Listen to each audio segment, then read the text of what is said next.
Hi there, let's make this super cute card. It's a technique that was shared on the Makers Facebook page. You can create 3 cards from one set of cuts, and I've used the strawberry mice. Let's get started. So what you need to do is choose 2 printed papers and 1 plain. So I've just flipped these ones. Okay, that's the front and back of those ones, and arrange them. And for my plain, I've just got white daisy cardstock. It's 4 inches wide, but rather than leaving it plain, I'm going to create a background pattern with my strawberry mice card set, stamp set. Okay, I've taken a block which is about that. This block is pretty much the size of a card front, and I have placed several mice on it, just arranged them randomly on it. So I started with my biggest shapes, then I brought in my strawberries, and then I filled in some of the gaps with the blossoms and the leaves. Okay, we're going to use just black ink and ink that up. So I like to ink, when I'm using a large block like this, I like to put the ink to the block rather than the other way around. And then stamp down, just center it. So I'm using the sides of the block to match up to the sides of the paper. Push it down, hold it there for a little bitty minute. And put a little bit of pressure in the middle, just in case your work surface is not even. I'm working on like a proper bench top. If you're working on a plastic table, sometimes there's some bows in it, and you need to just ensure that things are going to work out. Okay, so that's looking pretty good, but I've got a couple of like dead spots in there. So what I'm going to do is peel off some of the smaller elements. So I'll start with the flower and add a couple of those in, and some that are falling off the shape as well. I'll trim this down in a moment. Right, so there's that one. Then I might bring in the smallest strawberry.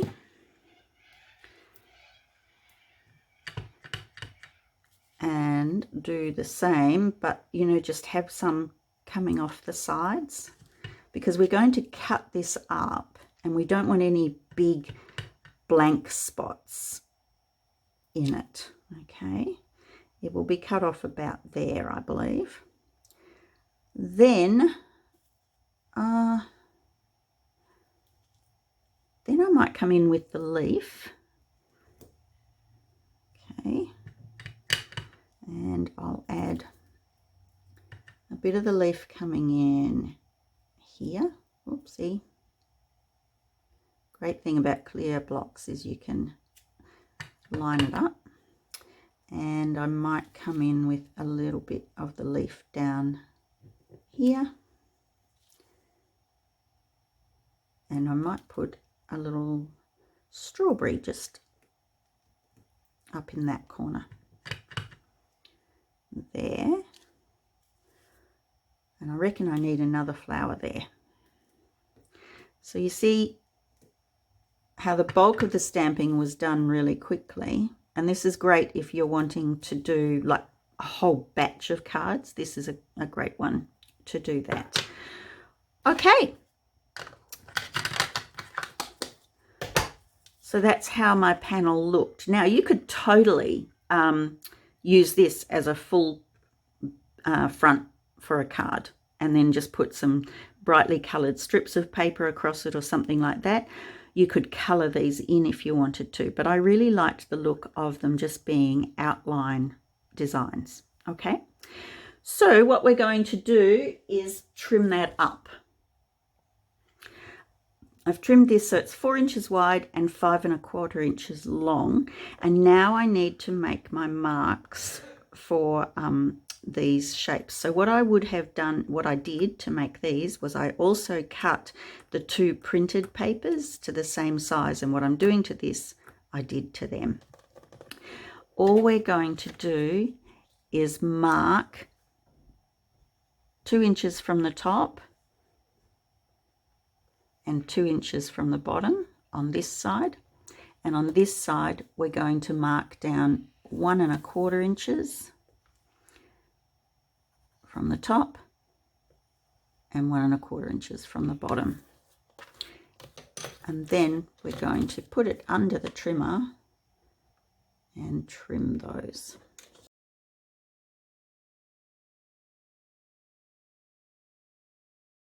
And so can you see now how that creates the 3 panels? Alrighty, now we get to the fun part. We're going to be decorating them. So you simply glue those 3 panels down on the base of a card. For this card, I'm going to use periwinkle ink for my border. I'm going to ink up my blending brush and just come around the edge. I'm working on an all-purpose mat so that the ink goes on to the mat that I can easily clean up with a cloth afterwards, rather than going onto my bench or anything like that.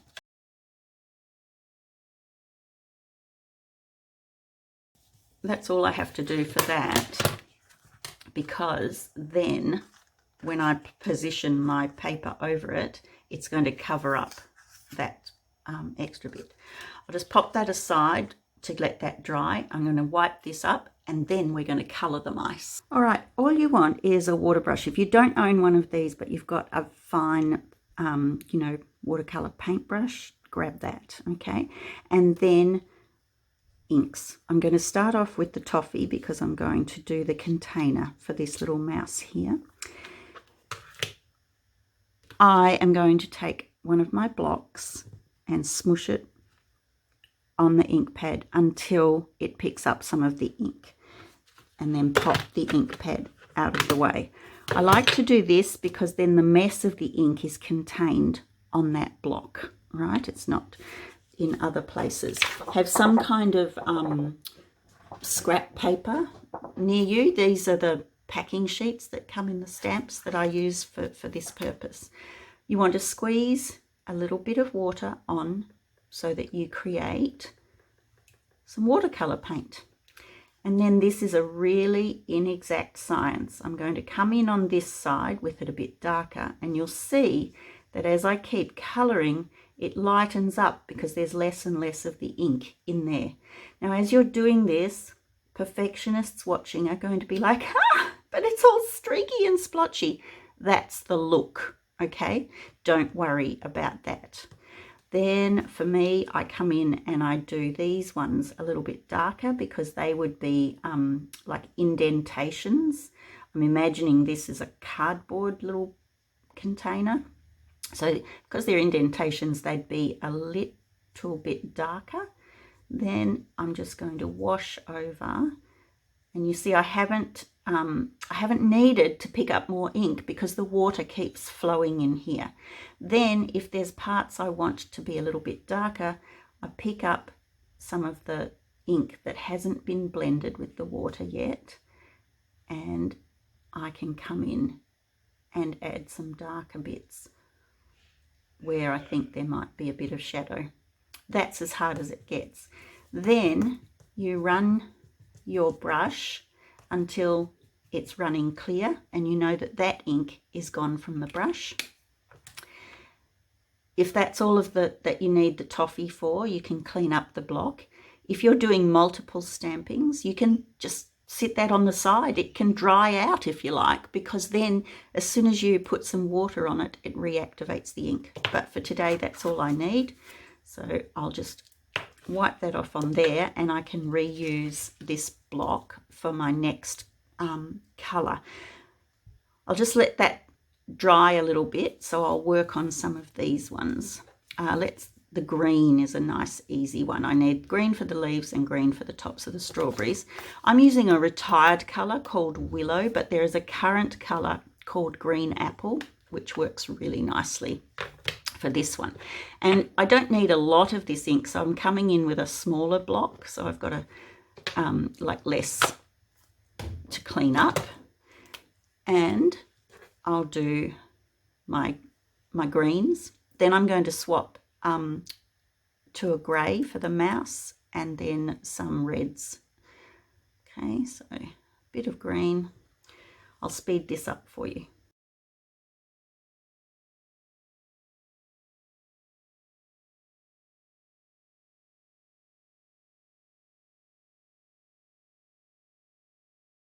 All right, so I've just checked that I've got everything that needs to be green. Now, if you want to create a little bit of like depth, a little bit of color variation, once your first round of ink is dry, you can pick up from the edges where you haven't made a real pool of color some of the darker ink and just come in on the bottom of each leaf and add a second coat of the same color. And when that dries, it will just give a very subtle color variation on the leaves so that they're a bit more three-dimensional rather than one-dimensional. So I'm hoping you can see that difference between the first coat and the second coat. Alrighty. Once again, clean up your block. Run your pen out till you get rid of the green.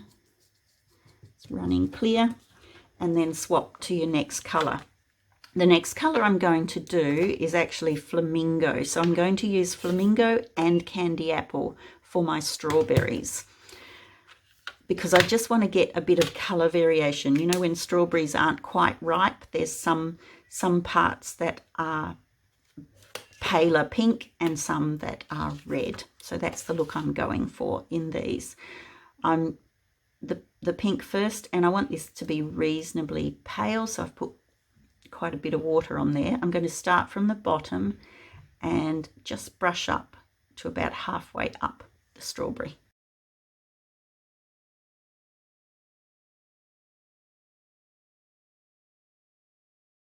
I need this pink in the ears of my mice. So I want this one to be pale, so I'll go back to where I had the bigger puddle, okay? And this little guy's ear here. Oh, he might need a little bit darker. Okay. Right, so that's all my pink done. Now we're on to the candy apple. Same deal. And we're going to do 2 layers of the candy apple in a similar way to what we did with the green for the leaves. So I want the first one to be reasonably pale, so it might need a little bit extra water. Okay. And this time I'm going to come from the top and come down about 2/3. So there's just going to be a slight variation between this red and that flamingo pink. Now, as you're colouring, don't worry if you go out of the lines. Watercolouring is meant to, you know, it's meant to look a bit fluid, a bit blotchy. It's not precise. Like if I was colouring with my tri-blend markers, I would go for precision. I would make sure that, you know, I stayed in the lines and all of that sort of stuff. But with watercoloured paint, that's not such an issue. Okay, so that's my second part of the strawberry done. Now I want to darken up the very top of the strawberries, okay? So if they're very wet, if you've only done one, just give it a little moment to dry. But because I've done a few, this one will be pretty much dry. And I want to come in to the part of the block where I haven't mixed yet, so that I get this deeper red come through. And basically all I'm doing is stroking it down about 1/3 and trying not to get a hard line along the bottom, okay? And I'll just go in with this one and then finish it off with these ones in the basket or in the box. Okay, so by doing that 3 layers, it just makes them look a little bit more realistic than if I'd just coloured them with one colour. And that just leaves me to colour my little mice. I've chosen pewter ink for this because I can get some dark and light shading with it. If I started with a lighter grey, I'd have to use 2 colours of grey. So I'll make my first little well. And the mice are the ones that are going to look really blotchy to you as you make them, but don't stress about it, okay? I'm going to follow the outline, and you'll see where the colour overlaps, that it's darker. And if you're wanting to darken things up, so I want, you know, like where there might be shadows, and then I'm just going to come into that water wash and go over the whole thing again. And maybe kind of blur it a little bit.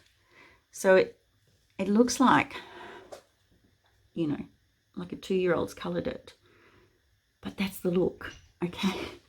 That's the look. So in the finished card, this is exactly how I coloured it, okay?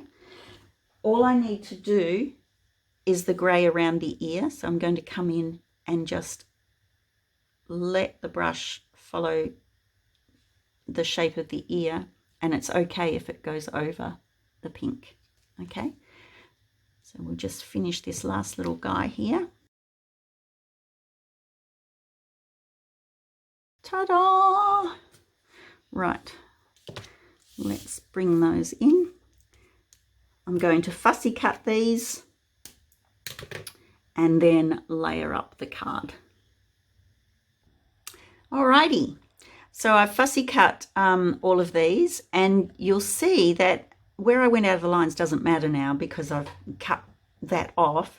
And as everything's dried, can you see how the shading on the strawberries has like softened and they look more realistic. So what I need to do is glue my pieces on. I'm just using the Mono liquid glue. This is the one in the green bottle. It comes out white, which I like because I can see where it is on my paper, but it dries clear. Okay, and you just want to leave an 1/8 of an inch border. So take some time with the first piece, getting it nice and square on the bottom, and then the next pieces just butt up to it. So they're nice and easy. You want to make sure that the sides are matching. That's the other thing I like about using the glue, is that I can literally wiggle it if it's slightly out of position. And then I will finish off with this little piece. I like using glue with my cards rather than tape runner because cards are going to be manipulated. They're going to be opened and closed. If it's going to a child, they're going to, you know, do that over and over again, and nothing moves once it's actually glued with the liquid glue. Okay, now it's a matter of deciding how your little design is going to look. So I'm going to build a bit of a scene here, this little guy looking up. So it's going to be a bit similar to this scene here. It is a birthday card, so I am going to stamp happy birthday on there, and the happy birthday comes from the Strawberry Mice stamp set. It could be hello friend, it could be thanks a bunch. Oh, maybe I'll make it thanks a bunch instead of happy birthday, because I do have to send a thank you card to a friend. That'll be good. And the top of the container actually is the perfect place to put a sentiment on this one, which works really nicely.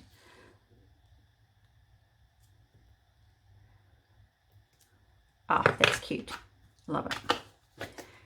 All right, so I'm going to have it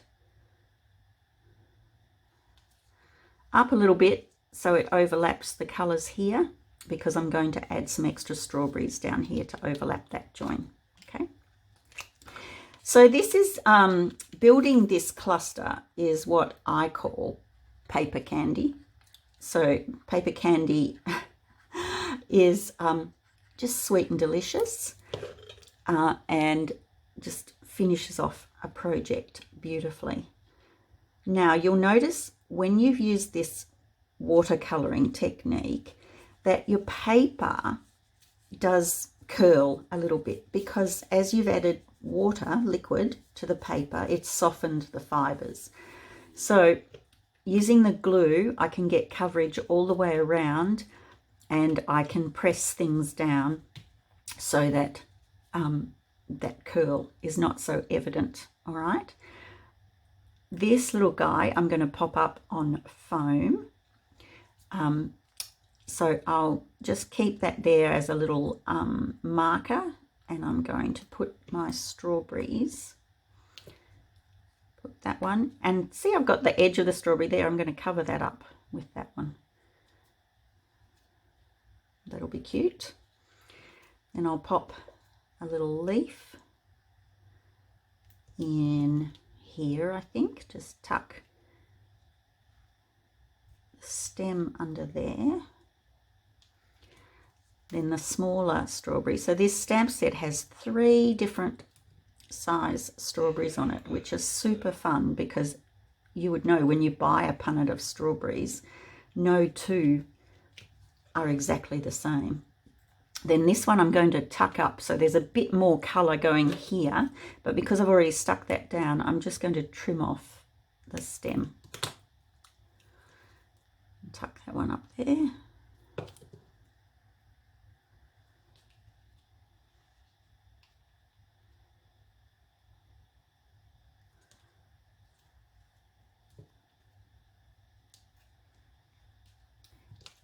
And this little flower, I'm going to cover that one that got partially cut as well.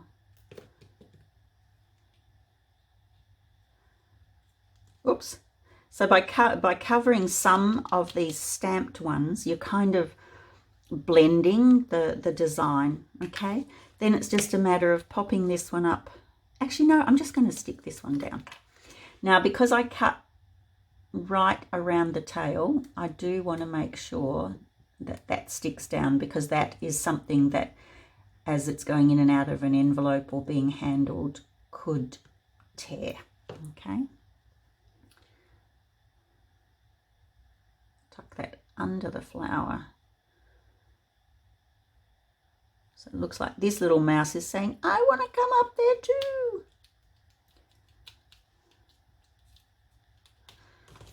Beautiful. And then, so this stamp set comes as part of a card making workshop kit that is available on my website until the end of May. And it comes with these cute little acrylic red hearts, and I'm just going to add a couple onto here. I like to use tape runner to add the hearts, and I use the Close to My Heart dot runner, because if any of the adhesive goes outside the shape, it just shrinks away. All right, so let's have a little look at what's going to work. I don't want any really big ones on this card. Slippery little sucker. Maybe a couple up there, and I'm thinking one down here. Get a different shape one. Yeah, so you've got that triangle thing happening, which is just useful in designing your cards and your scrapbook layouts. So that one can go there.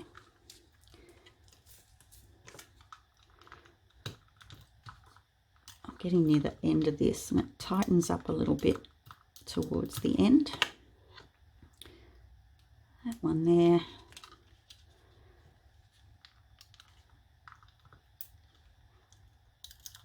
that one there.